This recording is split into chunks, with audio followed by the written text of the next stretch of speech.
Part 1. You are going to hear a conversation about purchasing a cellular phone.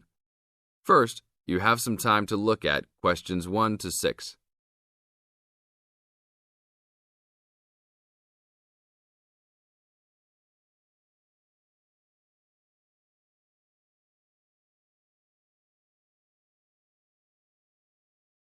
Now listen to the tape and answer questions 1 to 6. Excuse me, can you give me some information about purchasing a cellular phone? Of course, my pleasure. We carry all sorts of phones, from the most basic phones to very sophisticated web-enabled phones. I will do my best to help you find a phone that suits your needs. Thanks. I'm looking for 2 cellular phones, one for me and one for my son. I think I won't need anything too sophisticated, just your basic phone functions. But maybe my son will like something with more functions. Sure, well, let's take a look. So you have no preferences at all? What about the size or colour? How about the brand? Well, I don't really care what brand the cell phone is, but I guess I don't want anything that's too big or too small. I want a phone that can fit nicely in my hand and in my pocket. If it's too big, it might be too heavy, and if it's too small, I might lose it. Colour, I don't really care about either. Well, I don't want a pink phone. Ah, OK, so let's look for something suitable for a working person. How about this one? This one is the R55. It is black, not too big, not too small, all the usual functions. The best feature of the R55 is that it can be used worldwide, even in Europe or Asia. It looks good. How much does it cost? It is only $100. If you sign up for a calling plan, then we will give you a $50 discount on the phone. How old is this model, though? I don't want anything that's too old. This model was introduced into the market about 3 years ago, so it is a bit older, but be assured it will still work fine.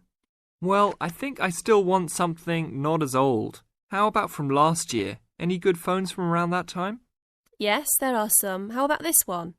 It's the new model of the phone you just looked at, called the W55. Most of the features are the same. There are some new features on the W55 though. The battery will last up to 2 days longer, and the overall weight of the phone is lighter. How much is this one? This is selling for $150. If you purchase it along with a phone plan, then it will be only $100. Okay, I think I'll take this one. Now, I need to pick up a phone for my son. I think he'll want something more trendy, so how about a new model for him? Nothing too extravagant or expensive, though. This right here is the newest offering from the leading company in the cellular phone business. The phone is called the Rocket. It is well suited for teenage users. Among the teen-friendly features are 10 songs to choose from, a free messaging system that allows friends to send text to each other, and voice recognition dialing. The thing most younger users like about the Rocket is that it has a screen that changes colours. All this for only $100 with a purchase of a 1-year phone plan. Sounds like something my son will like. Can I sign us both up at once? Yes, of course. Both of you can share one plan. You will pay only $50 a month for both of you to share a plan. That's it? Only $50 a month? Yes, that's all. Now look at questions 7 to 10.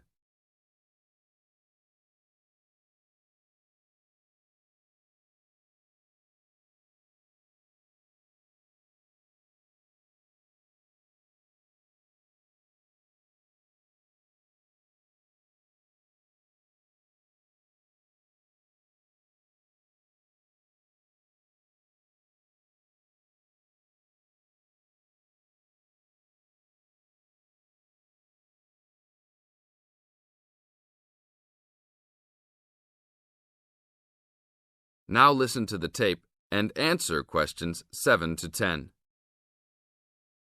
OK, I will need your information. Name and address, please. Richard Derek Jones. What's your profession? I'm an engineer. Address, please. 322 First Street, San Francisco, California. And phone number, please. 621-360-7601. Oh, sorry, that's the wrong number. 621-360-7610. How many phones do you want activated onto your plan? 2 for now. Thank you very much. Your phones will be ready in a minute. That is the end of part 1. You now have half a minute to check your answers.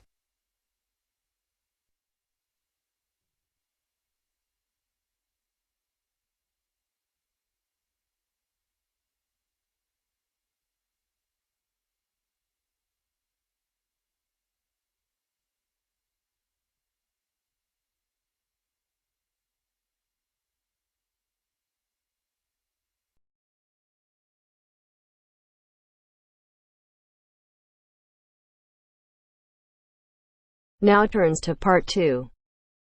Part 2. You will hear a student union officer explaining about the union's functions and services to a group of new university students. First, you have some time to look at questions 11 to 15.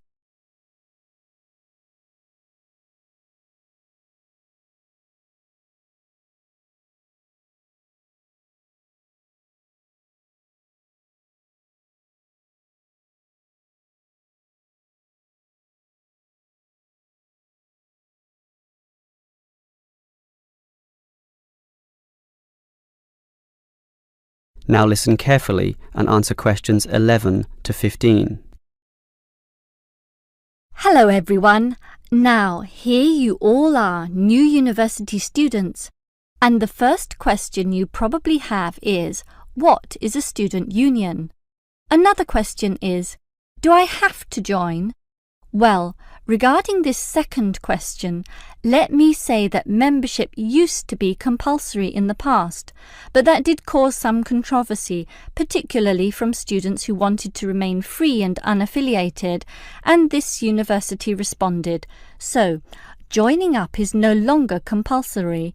It's totally up to you, although I'll admit there is a fairly strong obligation to join, since all students benefit from the large variety of services that we offer. We do understand, however, that many might be unwilling to join because of a supposed political slant to the union. Traditionally, student unions have been seen as being dominated by the left, and I suppose that's still true to a large extent. Here, however, at this university, our union discourages such one-sided viewpoints, and students across the whole political spectrum are welcome. Thus, if you feel that you are a conservative type, in other words, leaning to the right, you are particularly urged to join to provide a more balanced representation. Now, let me move back to the first question. What are we? We are a formal organisation, but totally independent of the educational body. We make our own rules, rent our own premises, and organise ourselves as we wish, and our mission is basically to help you. For example, do you remember how you all arrived in late February to have an orientation week? That gave you an invaluable induction into life here, right? Well, the student union organised all the festivities at the end of that. The barbecues, partying and drinking, and even the musical entertainment as well. We'll do that again on occasions, and as always, those events take place on the football ground. Now, do you have any questions before I move on? Before you hear the rest of the talk, you have some time to look at questions 16 to 20.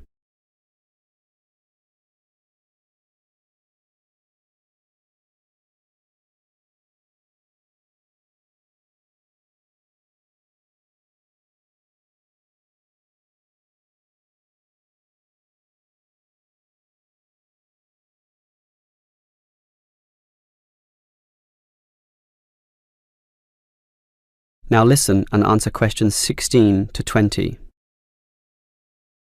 Now, let me tell you more about the student union and its basic functions. In general, there are 3: social, organisational, and representational. Let's look at the first one. Basically, the union provides many social outlets for you to relax and have a better life at university.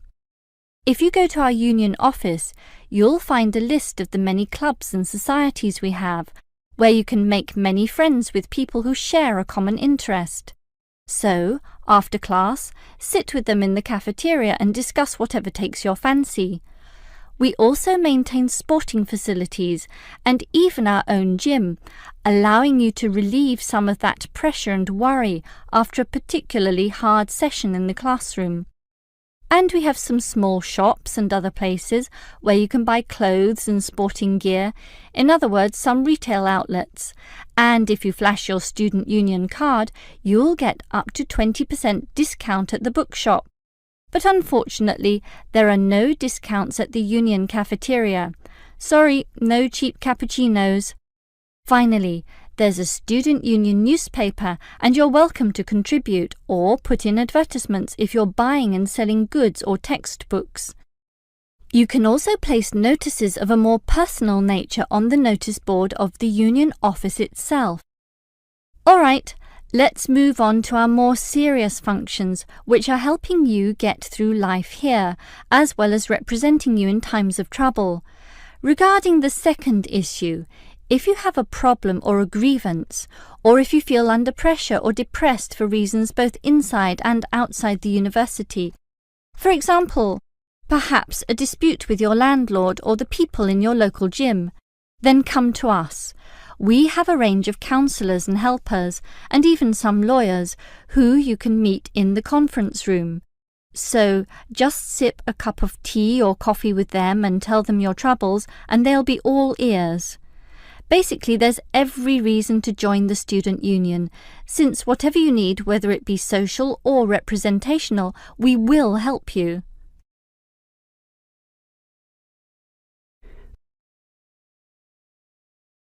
That is the end of part 2. You now have half a minute to check your answers.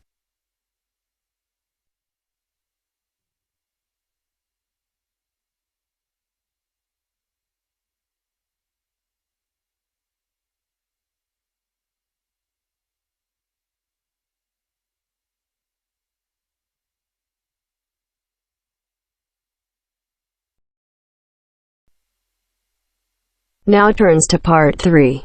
Part 3. You'll hear an introduction about canoeing. First, you have some time to look at questions 21 to 24.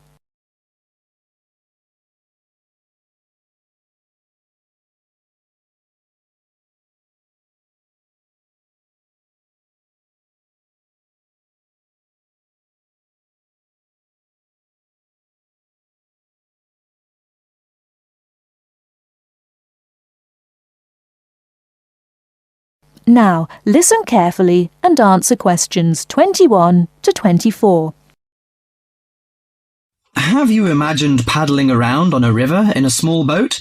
Canoes, which are narrow boats and usually hold 1 or 2 people at the most, are particularly well known for being unstable and turning over in the water.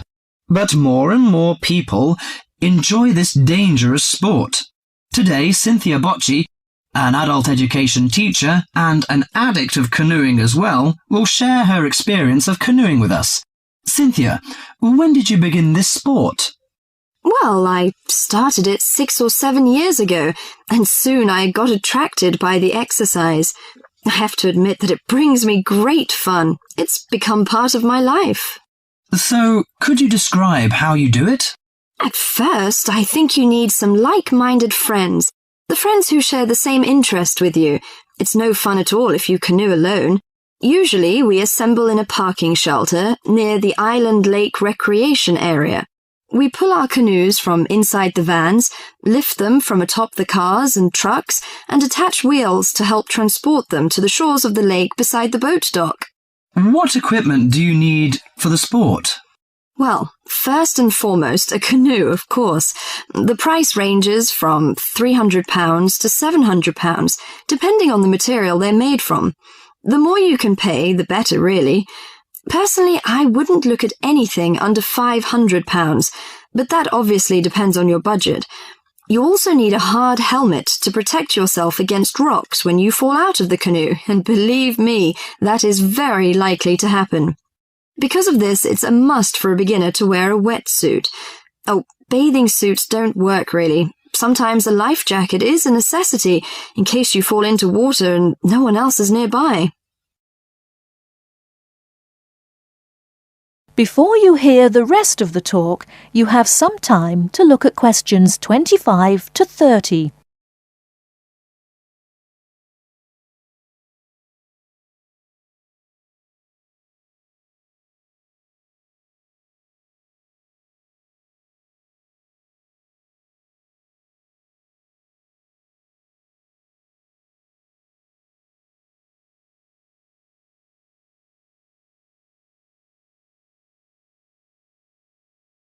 Now listen and answer questions 25 to 30. Think it's all worth it? Absolutely. I just love it. It's exciting, exhilarating, yet it's peaceful and it's calm. You can work as hard as you want to, or you can take it easy. In addition to having fun, canoeing offers a workout without realizing you're working out.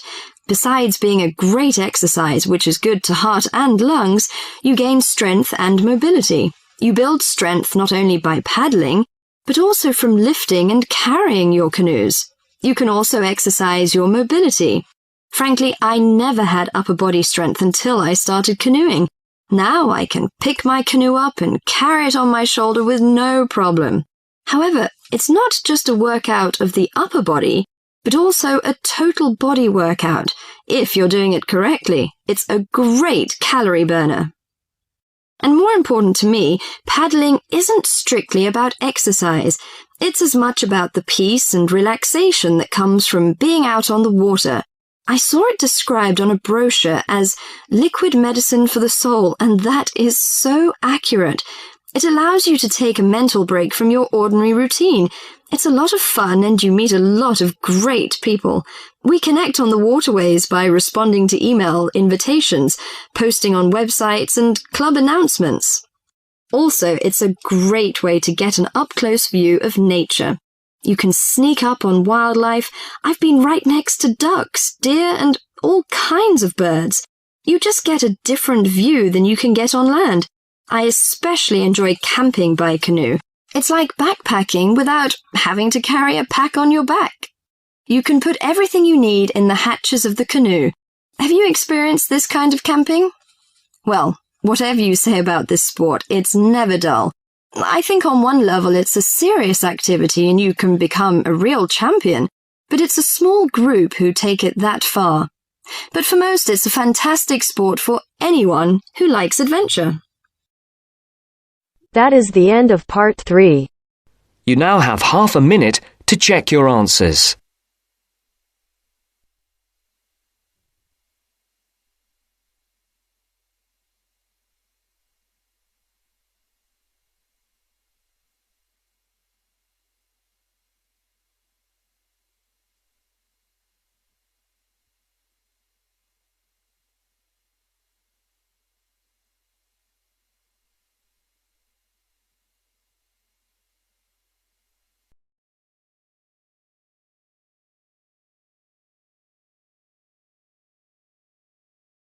Now turns to part 4. Part 4. You are going to hear a talk on 2 famous American presidents. As you listen, fill the missing information in the notes below. First, you have some time to look at questions 31 to 40.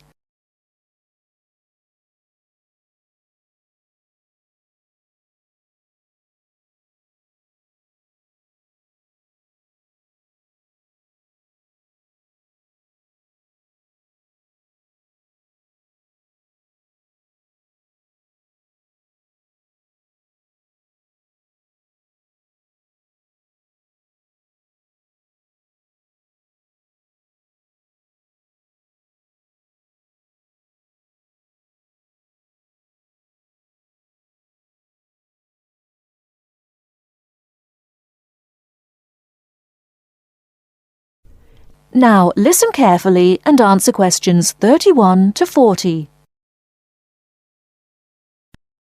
John F. Kennedy and Abraham Lincoln lived in different times and had very different family and educational backgrounds. Kennedy lived in the 20th century, while Lincoln lived in the 19th century. Kennedy was born in 1917, whereas Lincoln was born more than 100 years earlier, in 1809. As for their family backgrounds, Kennedy came from a rich family, but Lincoln's family was not wealthy. Because Kennedy came from a wealthy family, he was able to attend expensive private schools. He graduated from Harvard University. Lincoln, on the other hand, had only 1 year of formal schooling. In spite of his lack of normal schooling, he became a well-known lawyer. He taught himself law by reading law books. Lincoln was, in other words, a self-educated man. In spite of these differences in Kennedy and Lincoln's backgrounds, some interesting similarities between the two men are evident. In fact, many books have been written about the strange coincidences in the lives of these two men. For example, take their political careers. Lincoln began his political career as a U.S. congressman. Similarly, Kennedy also began his political career as a congressman. Lincoln was elected to the U.S. House of Representatives in 1847. Kennedy was elected to the House in 1947. They went to the Congress just 100 years apart. Another interesting coincidence is that each man was elected President of the United States in a year ending with the number 60. Lincoln was elected President in 1860, and Kennedy was elected in 1960. Furthermore, both men were president during years of civil unrest in the country. Lincoln was president during the American Civil War. During Kennedy's term of office, civil unrest took the form of civil rights demonstrations. Another striking similarity between the two men was that, as you probably know, neither lived to complete his term in office. Lincoln and Kennedy were both assassinated while in office. Kennedy was assassinated in Dallas, Texas, after only 1,000 days in office. Lincoln was assassinated in 1865, a few days after the end of the American Civil War. It's rather curious to note that both presidents were shot while they were sitting next to their wives. These are only a few examples of the uncanny and unusual similarities between the destinies of these two American men, who had a tremendous impact on the social and political life of the United States and the imagination of the American people. That is the end of part 4. You now have half a minute to check your answers.